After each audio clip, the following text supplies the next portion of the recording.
So there's a lot of things going on in clocks that aren't readily apparent. And the first thing that many people overlook are the pads. So listen to the organ. It's actually an organ that's playing behind the piano in the intro, and listen to what happens when it goes into the part where the rest of the band comes in, how it changes in tone and gets brighter.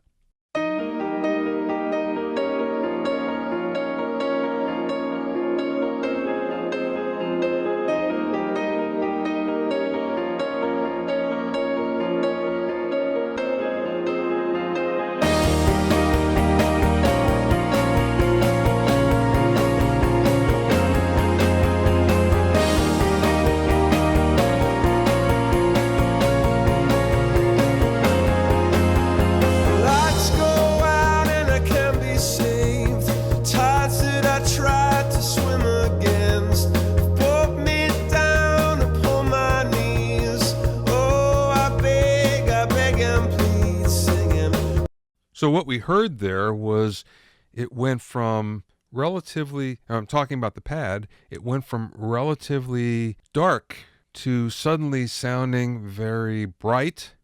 And then when the vocal came in, when the verse started, once again, it went to relatively dark sounding. But it's always there. And if you take notice, that's something that you'll find in most of Coldplay's songs, and also Elton John for that matter. Elton John does this a lot, where you'll hear the piano, but it'll actually be supported by a pad of some type. It's very subtle, but it's always there, and it acts like a glue to tie everything together. Now, the other thing to listen to are the vocals. The vocals sound very dry, but as I'll show you in a little bit, that's not actually the case. Now, let's go from the verse into the first chorus and listen how that changes. The tigers waiting to be tamed, singing you.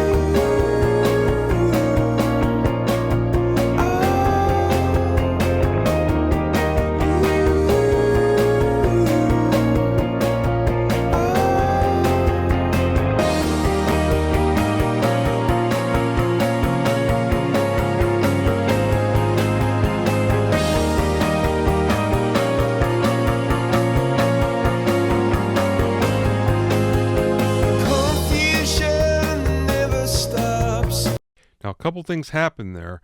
First of all, it got more intense going into the chorus, and we had the guitar enter on the left. Now, you'll find the piano is panned a little to the right, the guitar a little to the left, so it balances out. And the pad is in stereo across the left and the right. Now, when we got to the intro, once again, it got more intense, partially because the bass changed. So listen once again to how the bass changes. All of a sudden it goes up in register, and as a result, there's more power. The interesting thing with this song is that the bass is the element that's actually carrying the pulse of the song, unlike the drums. The drums have a very unusual pattern that they're playing. I'm going to show you what it is in a little bit. But listen one more time. But listen one more time to what happens when we go from the verse to the chorus to the intro. The tigers waiting to be tamed, singing you.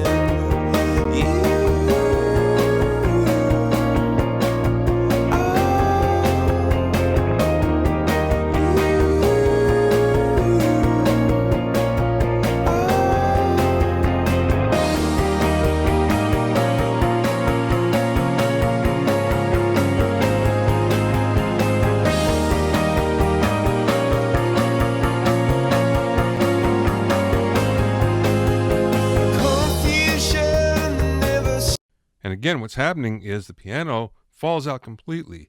And this is a way of helping the dynamics along by adding and eliminating tracks.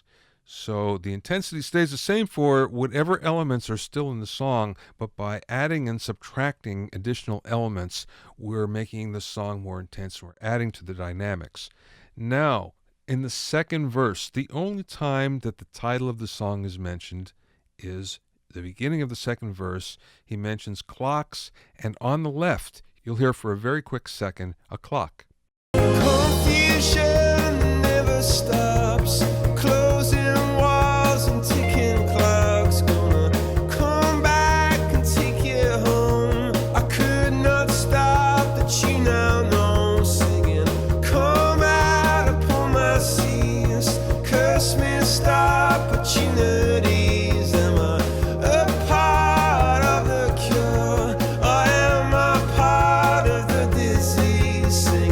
couple of things happened here. The clock came in on the left-hand channel, and halfway through, we got a vocal harmony, which is panned to the right. Now, the interesting thing here is the way the second verse developed, so it's different from the first. We had the clock element come in, then we had the harmony element come in, so it is different. A third thing happened, and what that is the register of the pad changed. It went up higher towards the end. Listen again from where the harmony come out upon my seas, curse missed opportunities. Am I a part of the cure, or am I part of the disease? Singing. Hear how that changed? All of a sudden, we have more development, and it develops more as the second verse goes along. The clock, then the vocal harmony, then the pad changes in register. And now we get to the next chorus, the second chorus. This is interesting because it's twice as long as the first chorus. And the second half of the chorus, we get another harmony. So here we go. Let's listen to it.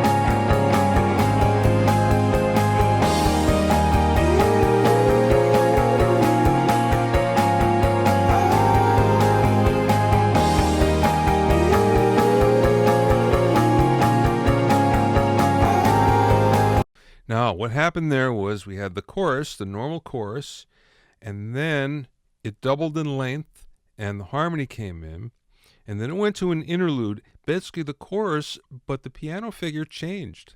And then we had the second half of it where we had the same changed interlude with harmonies reintroduced, with the harmony, chorus, vocal reintroduced.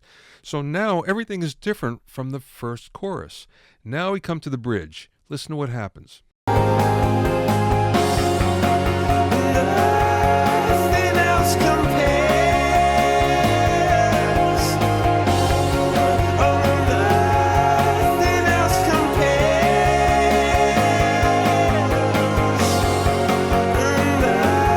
Nothing else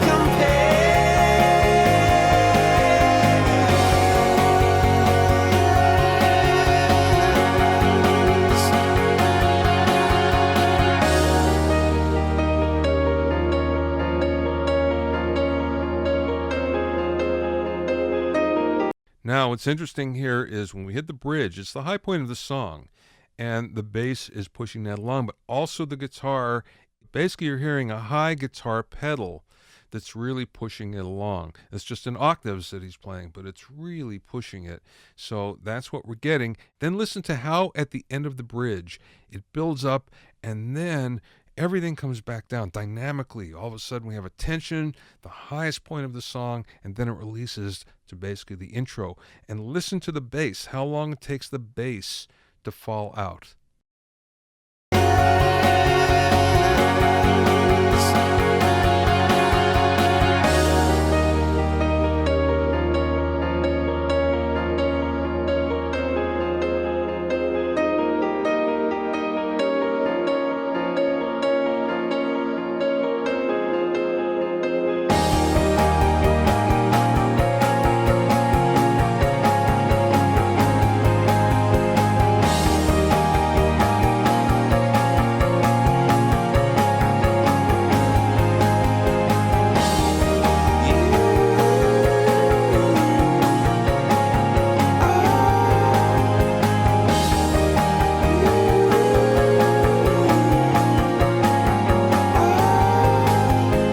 So we're back to our interlude one more time, and then it goes to the harmony vocals, the chorus harmony vocals, And then we get to an outro, and the outro is different. Now, listen to what happens. Where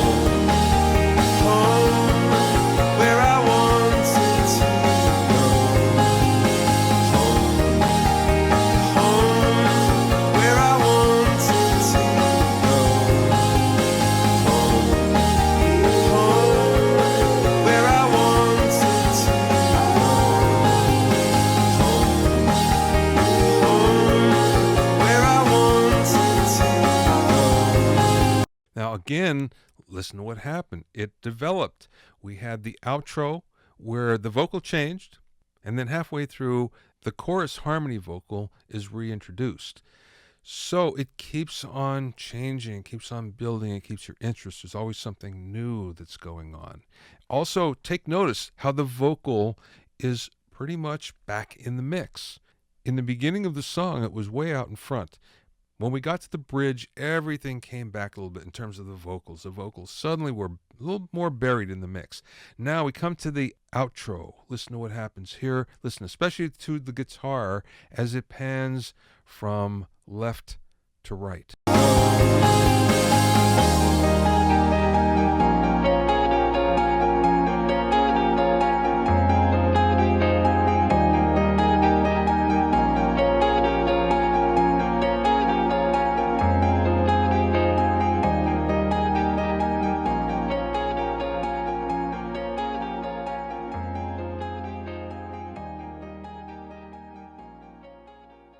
Now, what's interesting here is not only do we have some tension and release where the dynamics change and the intensity of the song comes back, what happens also is there's a new element introduced, and that's a very, very low organ note that's carrying the bass. It's not the bass guitar, it's a low organ, it may be a synthesizer, but it's something low on a keyboard that's happening. Listen one more time. And listen again what's happening down the bottom.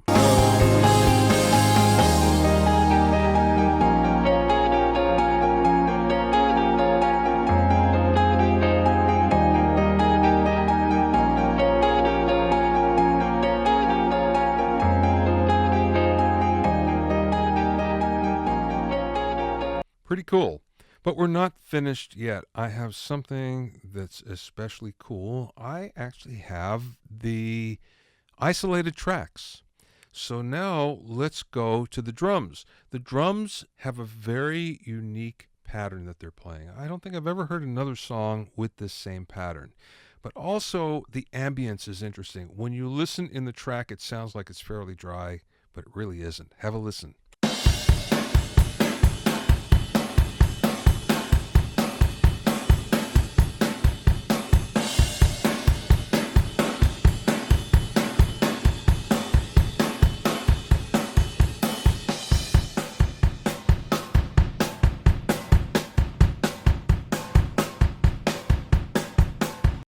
Now, what happened there, it started with lots of cymbals. When we got to the verse, all of a sudden the cymbals went away. But listen to the snare drum, how the snare is actually almost playing its own melody within the element. It's very interesting. And I would say this is a sample, but it was done in 2002, a little early for that, but also it changes all the time. So it really does sound like a real player that's doing this.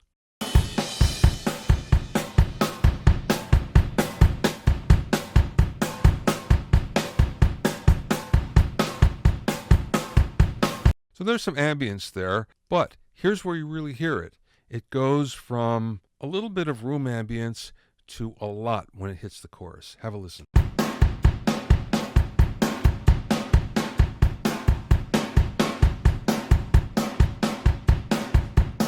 All of a sudden, there was more of it that was added. So listen again.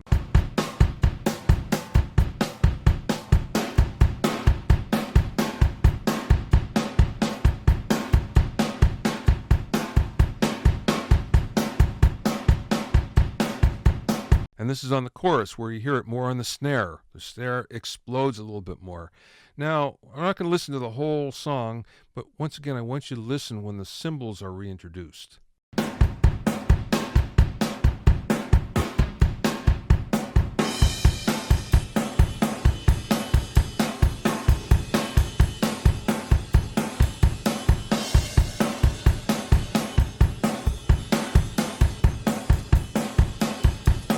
So basically, what will happen is whenever you have the loud parts, you have the intros, you have the interludes, you have the bridge. All of a sudden, you'll have cymbals. You'll have that ride cymbal and you'll have a crash cymbal. Now, we're not finished. Let's go to the bass and listen to what happens there.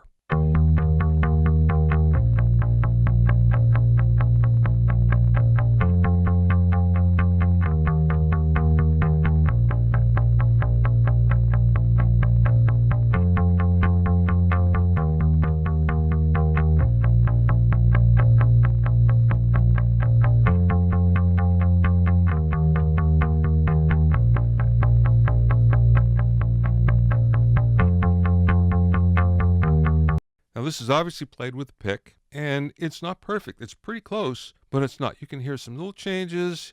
You can hear some little things that we probably wouldn't leave in, or we probably fix now. But again, this was originally done in 2002, probably 2001 actually, because it was released in 2002. But you can hear how percussive this is. And really, it's the pulse of the song, which is unusual to have a bass do that. Now listen to what happens when we go into the chorus.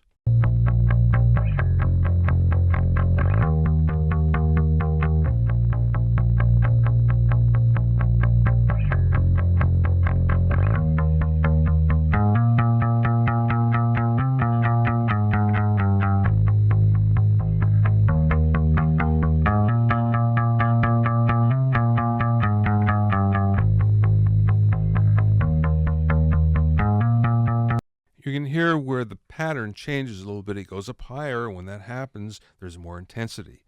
Now, let's go over to the guitar. The guitar is interesting because it's buried a little in the mix. You don't really hear it, but it's always there. And also, listen to the echo. It's a very long quarter note echo, which makes it ambient, but the echo kind of gets lost in the track because that's what happens with the quarter note echo. Or an eighth note echo or a 16th note delay.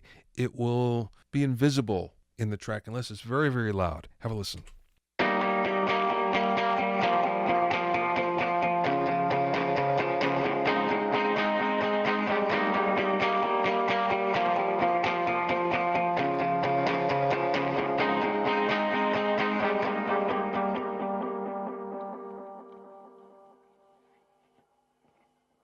Now, what's interesting here, you can hear the delay at the end and how long it took to die out. But listen to what happens in the verse. He's not playing, but there's a lot going on. Not that we leave that in these days, but you can still hear it there.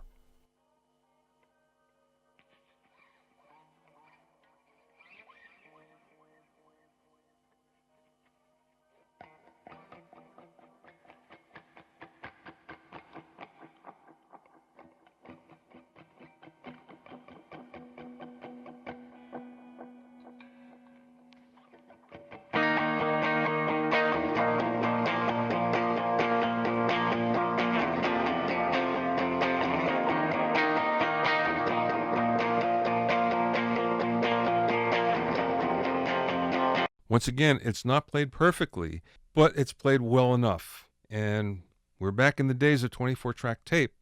So a lot of this is left in, a lot of things that we clean up today. It wasn't really easy to clean up back then. And besides, they did this very quickly, so they couldn't go back and spot erase things like you might do if you had lots of time. But listen what happens when we go into the verse.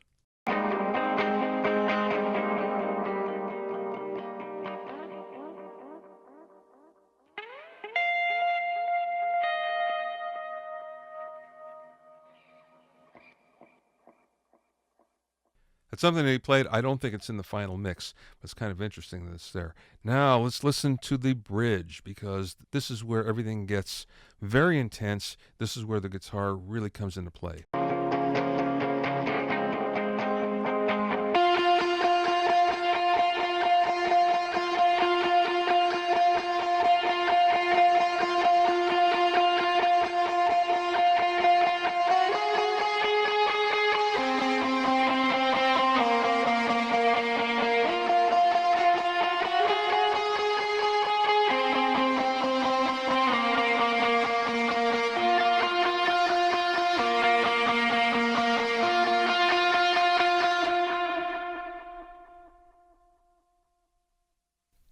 So what we're hearing there is a very, very short room reverb as well as a quarter note delay. Very cool. Now, the only other part that I want you to hear is the very end, the guitar outro. So let's have a listen there. Listen to how all of a sudden the sound changes. So punch in, and then you can hear the guitar actually pan from left to right.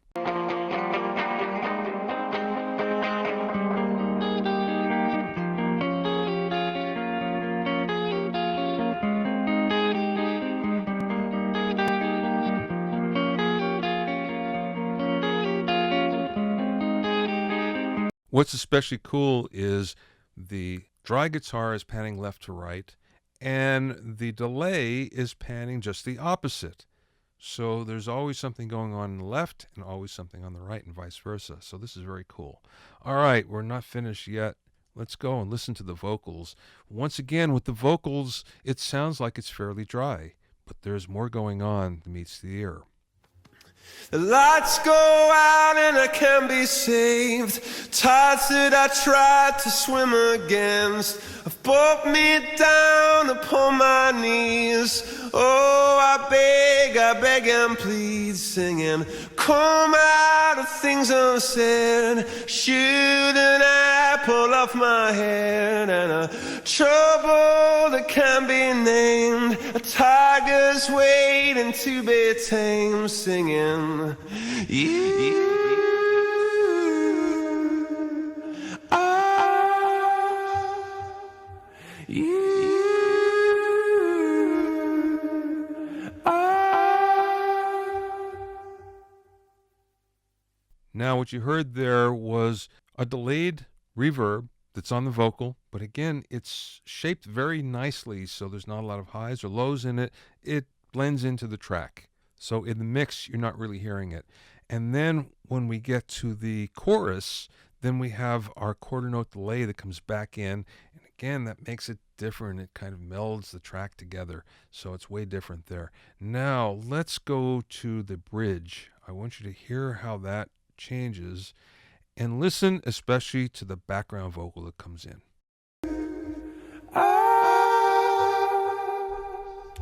Nothing else compares. Oh, no, nothing else compares.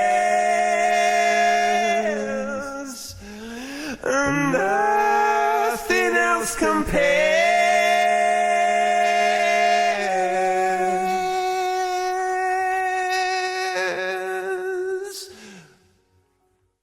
Not exactly the best executed vocal that you'll ever hear, especially the low one. It just goes to show you, though, that sometimes it doesn't have to be perfect in order for it to work. And the other thing that we hear that we'd probably fix today, and they'd probably fix today as well, is the releases are way different. And again, we'd probably change that so they'd be tighter. So this just goes to show you sometimes that you don't have to be perfect in order for it to work and work really well in the mix.